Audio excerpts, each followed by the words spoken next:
Hello, and welcome back to more Pokemon Sun and Moon How-To Competitive. This is the much-anticipated team building guide. It's part 1 of 2, and I'm going to be joined here by someone you might know if you pay attention to my streams, one of our mods who joins us every stream, SirAkihiro. Say hi. Hello. And that's it. So, because SirAkihiro provides me with like 90% of the Pokemon for my teams, probably more like 99.9% at this point, and we do a lot of the team building process kind of together, having discussions about it. So I brought him along to we're going to take a look at a couple of teams that I've used on some of my Wi-Fi battles and on my streams. Gonna kind of analyze the sets on each of the Pokemon and how they work together. And then in part 2, we're going to go through the process of actually building a team starting from scratch. We're going to use Pokemon Showdown because that's a good way to kind of lay out your team and see what you want and make quick changes. So yeah, but first we're going to take a look at my first bank team. You may remember from like that big slew of Wi-Fi battle videos that I did. I was using this team. So we're gonna go ahead and get started with the centerpiece of this team, Bulby the Mega Venusaur, the fully evolved form of my favorite Pokemon. So we're gonna take a look. We've got a bulky offense set here. Max HP, max special attack makes it really good with thick fat that Mega Venusaur gets. Leech Seed, Giga Drain, Sludge Bomb, and Hidden Power Fire, mainly to take care of steel types, which is something that Bulby really can't touch at all. Other than that, most of this set should be fairly self-explanatory. Leech Seed and Giga Drain provide you with some recovery, and Leech Seed causes things to want to switch out. Sludge Bomb is just one of the more powerful stab moves you can get, yeah. And Hidden Power Fire is a nice little trick. You can kind of get some steel types who think they're going to be clever and switch in on you. Next, we have Clefairy the Clefable, with max HP, max defense, and a little bit of special attack there, so fairly bulky set, with Stored Power, Moonlight, Moonblast, and Calm Mind. This Clefable, given the opportunity, if you've seen some of my Wi-Fi battles, you've gotten to see when Clefable sets up, it's pretty beastly. I don't think that it had stored power when I was running it before, but still, I was able to go between Calm Mind, and I think it was Soft Boiled before. Calm Mind and Soft Boiled just kind of bulk up and recover, and then you can just hit things really hard. I think it did... I got it to max, or I think +5 or max special attack against an Excadrill one time, and it did like a good 75% resisted with Moonblast, so not bad. Magic Guard, so you avoid entry hazards, and you can get poisoned and burned, and it's not really a big deal. And Leftovers for a little extra recovery power. Okay, next we have Ahi, the Alolan Marowak. Max HP, max attack. Again, bulky offense. Bonemerang, Shadow Bone, Will-O-Wisp, and Flare Blitz, holding the Thick Club, of course, and Lightning Rod to give it a 3rd immunity. So, Alolan Marowak with Lightning Rod, again, with 3 immunities, is pretty useful. You can switch in on things. You can switch in on electric attacks. Mainly, it gives you the special attack boost. You're not going to need it on an Alolan Marowak, although I'd like to see somebody try a special Alolan Marowak just to try to abuse Lightning Rod the best they can. That would be insane. That would be interesting to see that happen. If you ever do that, I would lose all hope for that person. Okay, and Bonemerang is kind of there. Bonemerang is kind of a good answer to Mimikyu or just Pokemon with Sturdy. Shadow Bone is just really powerful stab. Flare Blitz, even more powerful stab, and Will-O-Wisp to kind of just neuter things. Nerf. Yeah, get rid of attack power on things. And other than that, that's pretty self-explanatory. Okay, we have I Am Weasel, the Weavile. Max attack, max speed, pretty standard Weavile set with Life Orb, knockoff Ice Punch, Ice Shard, and Fake Out. So you can run either Ice Punch or Icicle Crash for powerful stab on Weavile. I went for Ice Punch just because of the better accuracy, but Icicle Crash is more powerful. Ice Shard, of course, for priority. Fake Out is a good move just your first turn in, just kind of get free damage on just about anything. And Knockoff, of course, it's good stab, and you do extra damage and get rid of your opponent's item. That's about it. Fake Out is mostly there just to break Sashes, Sturdy, and all the other stuff. True. As long as it's extra chip damage. Yeah, that's true. It's kind of just, it's reliable, though you can kind of just like, hey, I'm gonna switch in and hit you. That's about all to say there. Okay, now we have McMuffin the Latias with sort of a mixed set of EVs. I don't remember the exact number. Max special defense, of course. A mix between HP and speed and a little bit of special attack there, just for some offensive power. The defense there was just, I think, the extra 2 EVs to make it full. Defog, Recover, Thunder Wave, and Dragon Pulse. Dragon Pulse is just decent stab. Thunder Wave to paralyze things and be annoying. Defog to get rid of entry hazards. And Recover to kind of keep you alive. And the Soul Dew I have because, depending on what rule set you do, if you go in on Battle Spot, you might not be allowed duplicate items. Originally, this had the leftovers, but because Clefairt already has leftovers, I just replaced it with Soul Dew. Now, Soul Dew is not as good as it used to be, but it basically powers up Latias' stab move, so it's something. And, not much else to say about it at this point in time. Levitate is just what it has, and that's it. So the final member is Japanese name, the Empoleon. I think it might just be the Japanese name for Empoleon, but I don't know for sure. It is. Okay. You can't just be like the Japanese name Napoleon. Whatever the Japanese name for Empoleon is, with max special attack and a mix between special defense and speed, it's basically got however much speed it needs to outspeed most of its main threats, and special defense because it can take some hits pretty well. And other than that, it's mostly offensive: Ice Beam, Flash Cannon, and Scald. It's got 2 good stab moves, plus Ice Beam as a good coverage move, and then Stealth Rock just to set up entry hazards. Generally, you want to try to have a Pokemon that's good for setting up entry hazards, as well as a Pokemon that's good for removing entry hazards, so that's why we have Empoleon and Latias in this case. And holding the Rocky Helmet because, why not? It can take a couple of physical hits, and you'll kind of punish your opponent for that. Okay, so now let's kind of go through the team. We went through each of the individual members of the team, so now we're going to kind of go over how these team members sort of work together. And I'm going to kind of pass things off mainly to SirAkihiro for this, starting with the centerpiece, again, of the team, which is Mega Venusaur. So kind of go ahead and say what you'd like to say here.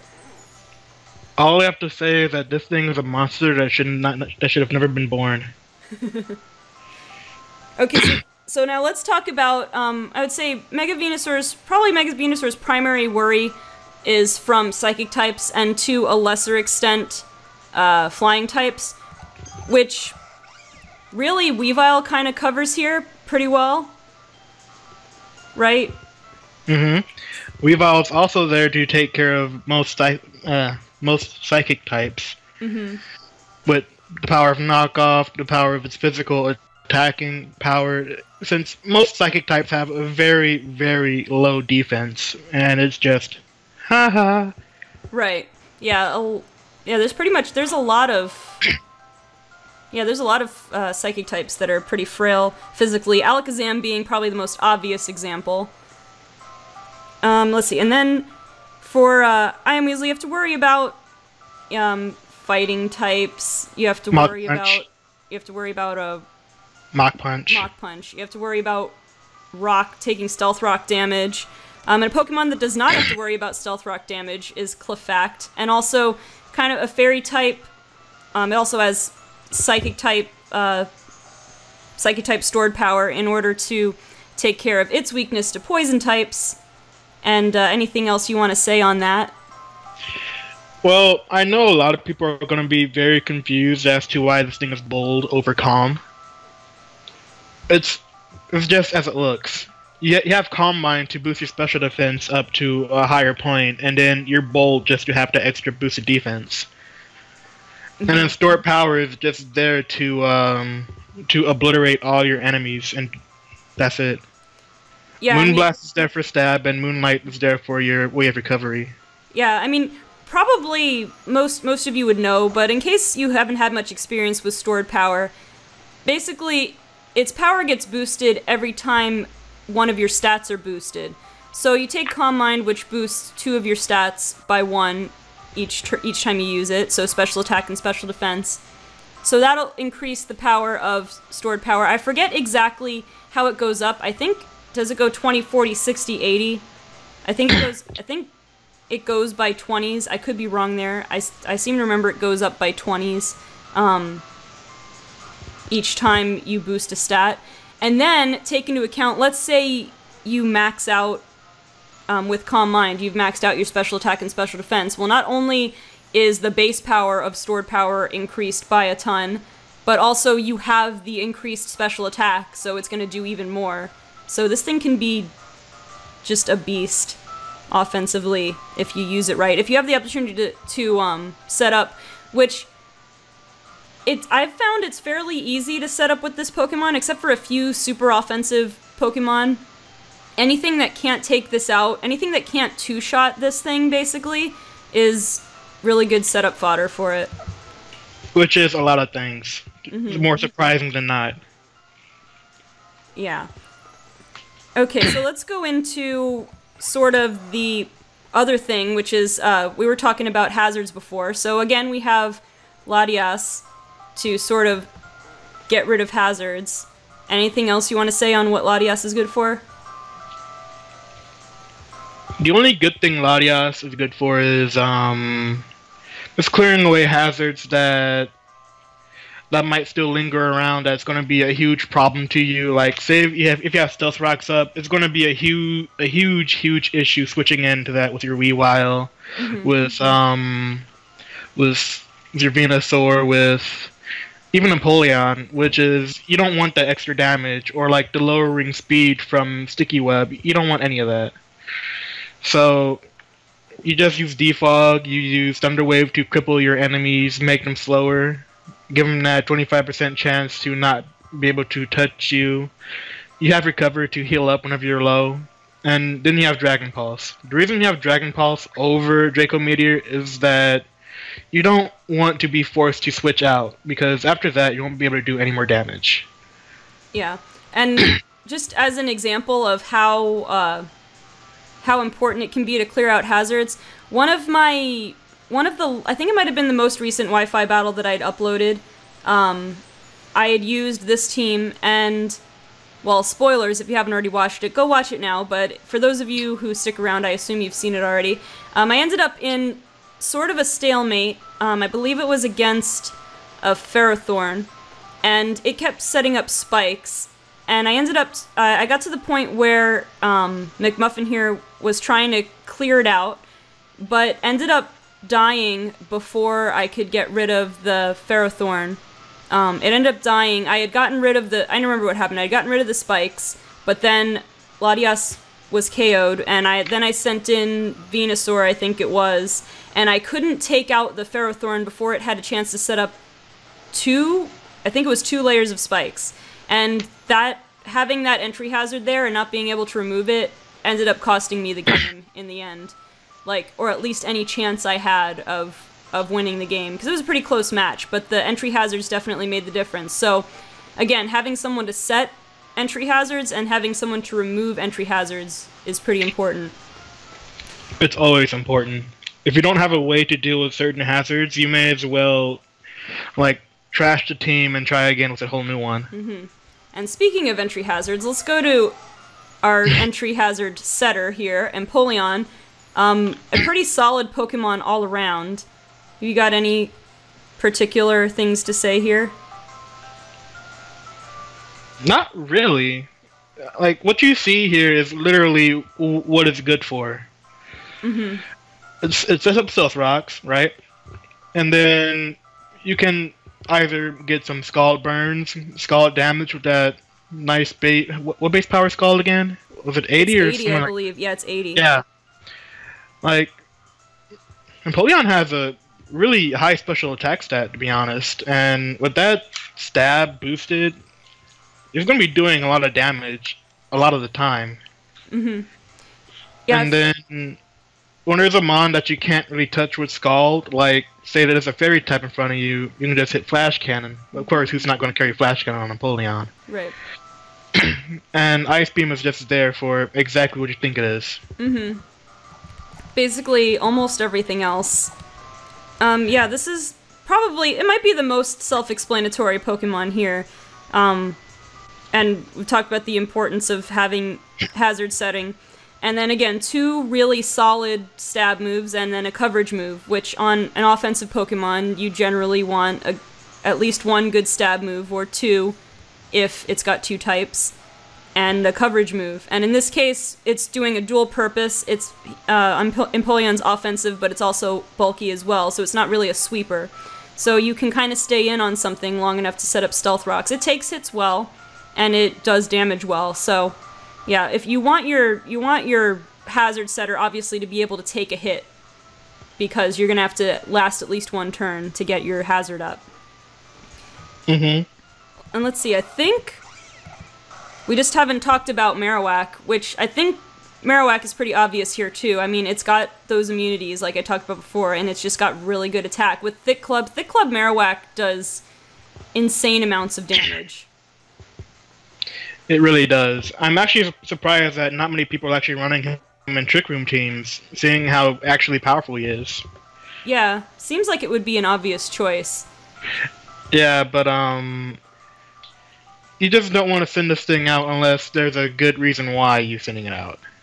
Mm-hmm. Because you can't just send this thing in randomly. Right, like, say that you're scared of a certain fighting type move coming in, you send this thing out, ooh, you can't get touched by it. Right, so you either want a clean switch or something you know that you're going to be immune to. Mm-hmm. Alright, let's see. Anything else with this team? I think the one other thing that we had been talking about when we first, like, conceived the team and put it together is that the team is built for each member to support the other. Or the others. Mm-hmm. Which, I mean, that's an important thing with building a team, is that each Pokemon has to have its purpose, and you have to know kind of how to use it. Like, one mistake I commonly make with this team is letting Latias go down too quickly. So it's important to know which of your team members are good for early game. Usually hazard setters are good for early game, and usually you want to take your hazard removers and kind of keep them toward the end. You want to try to keep your sweepers for the end, if you can, although sometimes you just need something to hit really hard. Mm-hmm. And I guess that's about it for this team. So we have one more team that we can look at. Let's go back here. So this is Team Zard, as I've named it. So, again, the centerpiece for this one is another Mega Kanto starter. In this case, we've got Mega Charizard Y. Again, very, very obvious set on this thing. It's a sweeper set. So it's got max out special attack, max out speed. I think special defense is the thing it has a little bit extra in. Air Slash, Flamethrower, Solar Beam, Dragon Pulse. I mean, a Charizard Y without Solar Beam just doesn't make sense, because you're missing out on a huge opportunity. An answer to rock types, water types, ground types. And you especially want to be careful of those rock types, because being 4 times weak to rock, Charizard can't live a Stone Edge. Charizard does not want to be around when Stealth Rocks are out. So you're going to need a good support here. So one support we have is Maui the Shaman, an answer offensively to rock types, and just an extra answer to water types, and pretty much anything else. What was its hidden power now? I forget. I haven't used this in a long time. It was electric? I believe it was electric, I think, as an answer to flying types. Seed Flare for Big Stab, of course. Synthesis for recovery, and Earth Power for... Earth Power is fire types, I guess. I think it's hidden power? No, it's not hidden power ice. I want to say it was electric, because I seem to remember... Yeah, I think it's electric. I'm pretty sure that would make... I think that makes the most sense, also. I'm pretty sure it was electric. I'm at least 90% sure it was electric. Yeah, me too. Anyway, it's got max special attack, max speed, so another sweeper set. Running Life Orb for just even more damage. Mm-hmm. And speaking of hazards, we have both a hazard setter and remover with Michelin the Donphan. Max HP, max defense, so bulky set. So again, you want something setting and removing hazards that can take a hit. Stealth Rock, Rapid Spin, Earthquake, and Ice Shard. Ice Shard for priority. Earthquake for really good stab. And Stealth Rock and Rapid Spin to set and remove hazards respectively, with the leftovers. Also, Sturdy kind of guarantees you, even if you're up against something really strong that'll OHKO you normally, you'll live long enough to get something out as long as you can live one hit. A good thing to do with the Sturdy Pokemon is send it out, let it do what you want to do, whether it's like set up Stealth Rock or use Rapid Spin, and then the next turn, if you're slower, get off an Ice Shard just to make sure that you get a hit before you go down. Okay, now we have probably the biggest wild card of this set, Grapefruit, the Silvally. Silvally can pretty much be run any way you want to run it, partially because it has a pretty good move pool, and of course RKS system, it can be whatever type you want it to be. So this one is a fairy type, because it kind of gels well with this team and sort of the needs on here. So, Swords Dance, Multi-Attack, which will be Fairy type in this case, Fire Fang to take care of Steel types that you can't take care of normally, and Parting Shot, kind of a good way to debuff things. Also, if you're up against something that Silvally can't really take down, just kind of use Parting Shot, you lower its stats, and you swap out into something else. So it kind of gives you this switch initiative that something like U-Turn or Volt Switch gives you, but you can lower your opponent's stats as well, so it's useful in that way. And Swords Dance, because if you let this thing even get 1 Swords Dance up, it's pretty deadly, but let it get 2 up, and that's great. We don't talk about that. I got destroyed by this thing. You can watch one of the stream highlights and see exactly how that works. We don't talk about that stream highlight. But speaking of hitting really hard, now we have Red Ranger, the Bisharp, max attack, max speed again. This thing is just here to hit things really hard, as you can kind of tell from its moves here. It's got, again, 2 good stab moves, Knock Off and Iron Head, and then it's got coverage moves, Psycho Cut to take care of fighting types because this thing really doesn't want to face a fighting type most of the time. And then Low Sweep is good for catching things off guard, you lower their speed, and then you can be maybe guaranteed to outspeed them the next turn depending on how fast it is. And then you could take them out later on. Life Orb, just to do even more crazy damage. And yeah, this thing is just good for hitting things hard. And finally, we have a returning member that you might remember from the last team, McMuffin the Latias. You know the moves, you know the EV spreads. And again, this thing is a second hazard remover because, again, the centerpiece of this team is Charizard Y. Charizard Y does not want to deal with Stealth Rocks, so you have a second hazard remover. Now remember, Donphan has Rapid Spin. Now Rapid Spin being a normal type move, you can't hit ghost types. So if someone decides to call out your Rapid Spin and sends out a ghost type, you are blocked. That's called a spin blocker, so you can't go ahead and remove the hazard. So as a last resort, you can send out McMuffin and use Defog to get rid of any hazards. Now, the thing to note about Defog is you do have to time it out carefully and weigh your options because Defog will get rid of your hazards as well as your opponent's hazards. So you gotta use it intelligently. But in general, with this team, getting rid of hazards is very important because of Charizard's weakness to Stealth Rock. As you may know, Stealth Rock does more damage depending on your type weakness. So Charizard being 4 times weak to rock will lose 50% of its health if it has to switch in on rocks. So again, getting rid of rocks is really important. Okay, so let's go back, SirAkihiro, and let's see if you have anything to add about each of these guys. So let's start with our centerpiece again. Well, the set on Helios here, that's the most basic Charizard Y set you'll ever see. It's the most basic, it's one of the most overused sets for Charizard Y.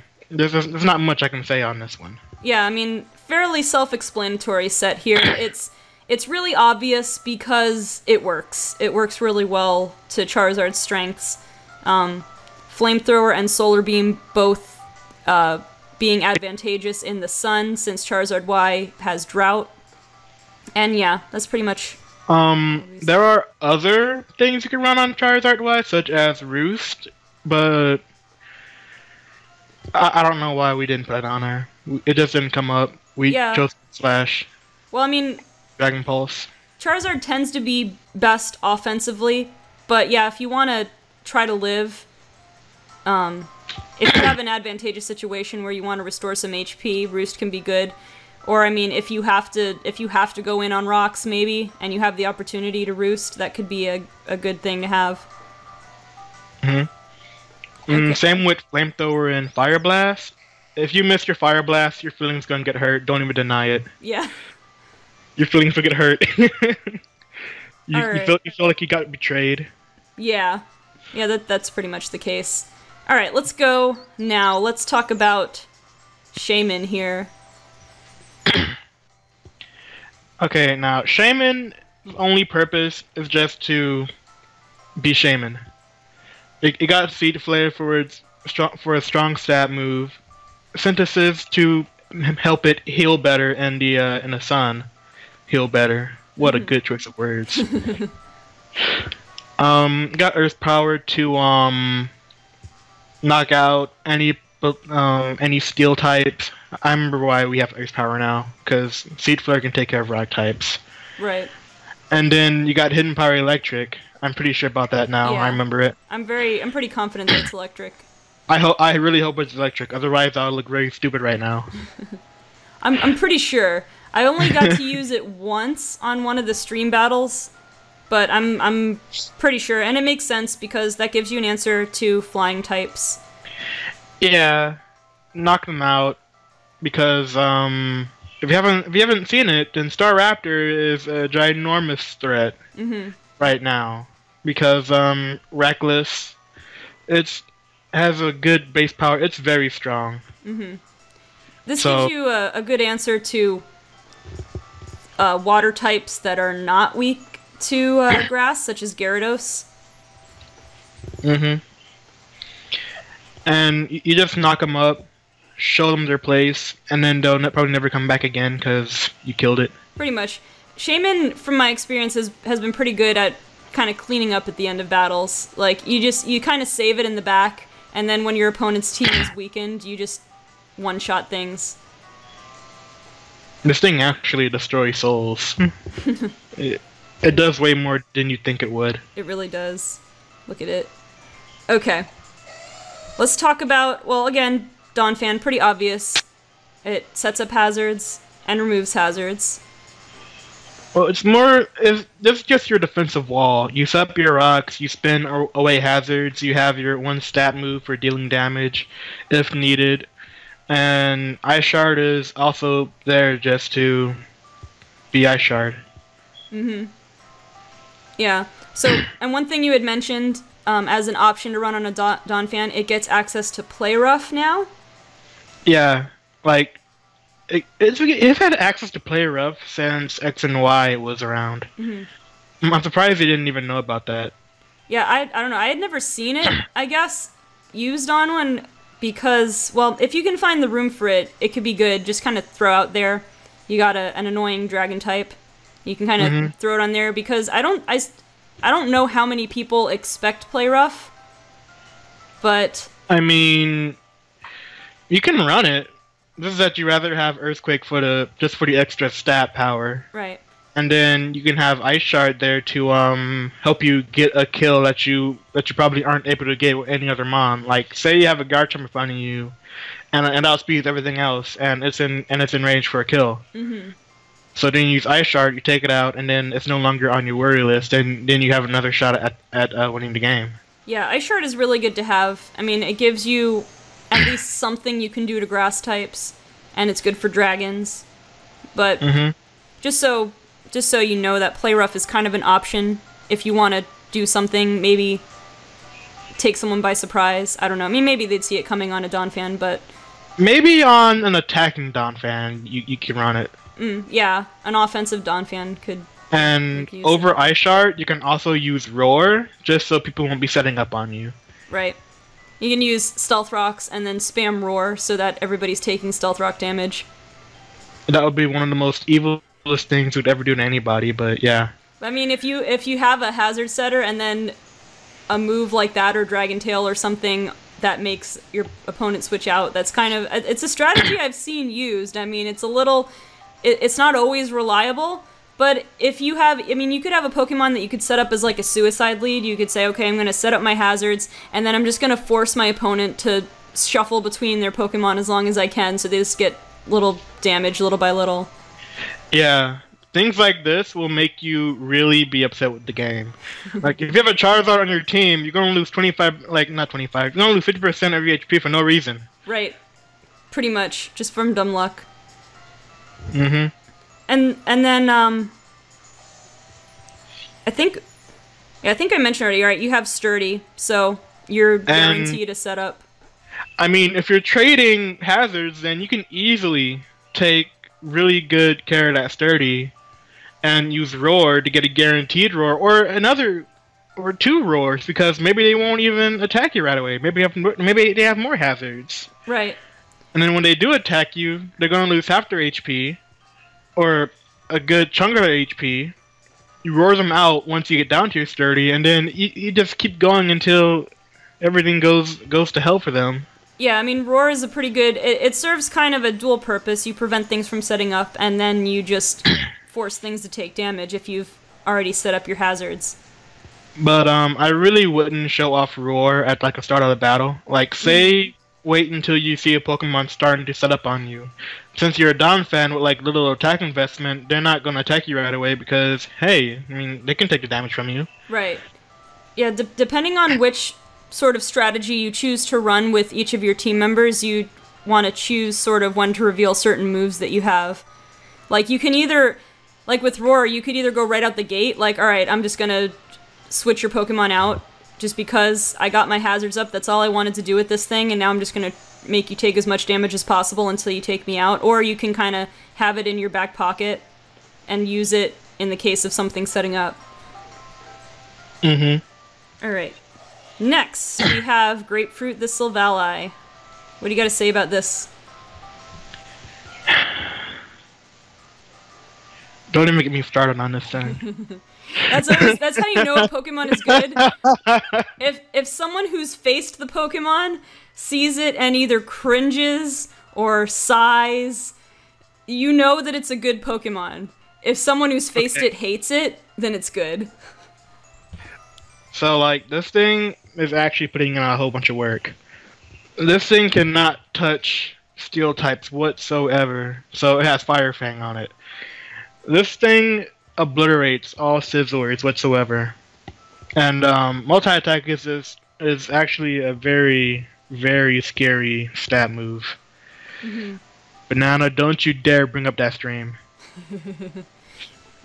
But you can go check it out if you want. But also, because Silvally has pretty decent speed at max speed, with Parting Shot, you're pretty much guaranteed to get that off, and so you know, you can switch into something knowing that you've lowered your opponent's attack and special attack, so they're pretty much they're one stage down. It's only one stage, but for a lot of Pokemon, it makes a big difference.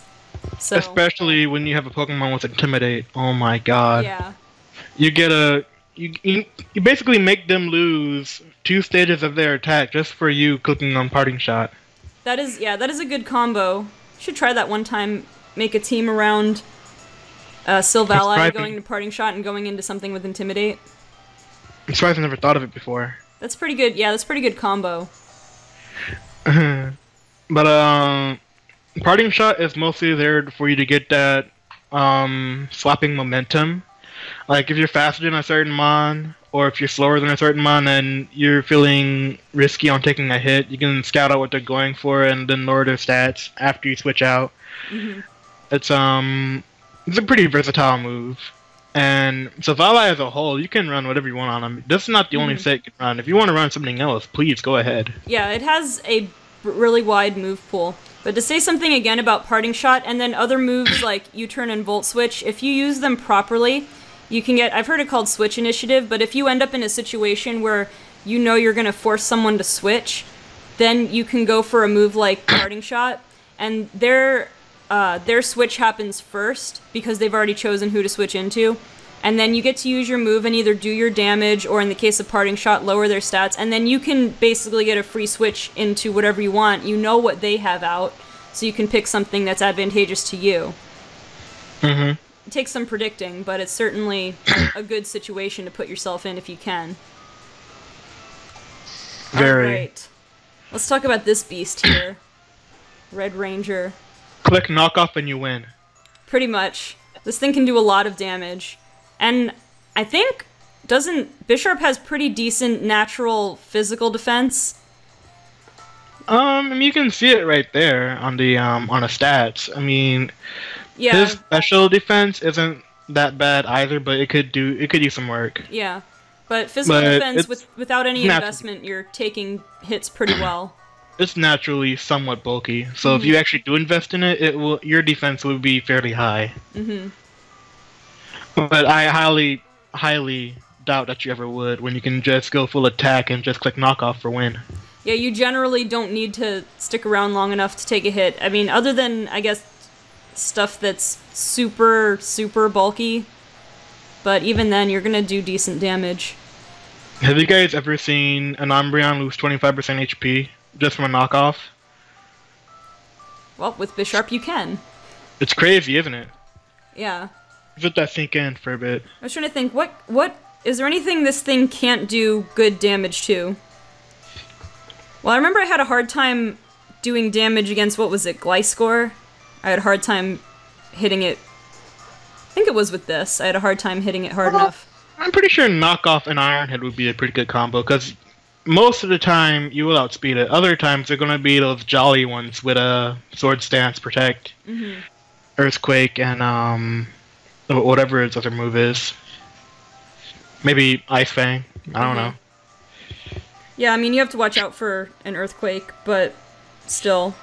In most situations, you're outspeeding a lot of things. You're gonna hit it pretty hard, whatever it is. Even if you can't KO it, you'll get a good amount of damage on it. I think the thing that makes this rough against Gliscor, the stalling Gliscor set, is that you do some good damage on it, but then once it gets rid of you, it can just recover back up. I really wish this thing got some sort of healing move like Drain Punch. Oh yeah, that would be really good. If it did, oh my lord, this thing would be Choice Scarf everything. It might be too good then, I guess, if you did that. I mean, actually you can do Choice Scarf, it's just that you're going to be losing the damage from Life Orb. Yeah. Alright, and the last thing, McMuffin again. You've seen McMuffin, you know what she does, and I mentioned already how it's kind of a backup hazard remover in case, you know, you're blocked from spinning by a ghost type, or if you lose Donphan for any reason, you can come in with this as a backup, and you can paralyze things, because paralyzing things is just good and annoying. It helps you outspeed other things, and it gives, you know, you can have a chance to have hacks on your side and have the opponent not able to attack. The reason why McMuffin is on this team too, oh my god, just saying McMuffin makes me hungry. The other reason why she's on this team is because of Thunder Wave. If you have noticed, there's a couple of slow mons on this team, such as what's that thing's name again? Yeah, like well, not Maui. We got the Donphan could stand to be faster. No, actually Donphan went speed. It's actually just there to support Bisharp, because he's not really outspeeding much with 262 speed. Yeah. I mean, you can resist a fighting move that's coming in, too. But then it's also... Actually, there's not really much else about this McMuffin, other than eat one. Yeah, I mean, from what I've seen, like I said, I tend to let McMuffin go down entirely too soon, because I kind of use it wrong. But I mean, one thing, it's pretty good to switch in on certain things that no one else on the team really resists. It can take a good fighting hit, it can take a fire hit, it can take a couple of hits pretty well, and then you can recover back any damage you got. And really, it's kind of there to disrupt things. and to get rid of hazards and turn things back in your favor. As far as having Dragon Pulse to do damage, that's just kind of a bonus. It's not really, in my experience, it's not doing, this set in particular is not doing a ton of damage. It's just kind of there to disrupt your opponent. Mm-hmm. Alright, so anything else to say before we close off this part 1 here? I think we did a pretty decent outlining of both of those teams. There is one. If you ever see me suffering on Banana's stream, please send help. She's abusing me. Well, I mean, you helped come up with these things. I don't know why I do. But I do. For entertainment purposes. And then she abuses me, so please send help.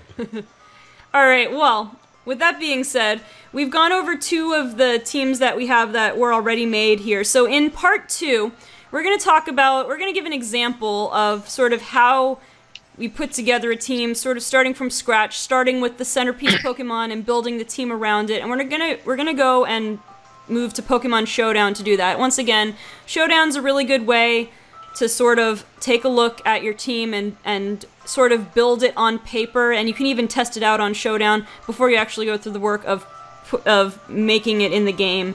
You can see how your team works. And yeah, that's gonna be part 2 coming. Well, let's see, for my upload schedule, I'll probably do 1 of these a week, so that'll probably come next week. And so, I'd like to thank SirAkihiro for being a part of this video, and you'll hear him in the next video as well. Don't forget to like this video and comment. Let me know if there are any other topics you'd like me to cover in this series. I know I'm kind of running out of topics to cover in How To Competitive, but if there's anything else you'd like to hear me cover, go ahead and leave a comment. Subscribe, all that good stuff. Don't forget to check me out on Twitch. You'll get to hear SirAkihiro and some of the other mods as well who contribute to making this making our streams really fun and entertaining. I try to stream once to twice a week, depending on my schedule, but you can check out more there. Go to my Discord server if you want to stay up to date on when my streams happen, and just also random stuff, you know, hang out with the other people in the community. It's pretty fun.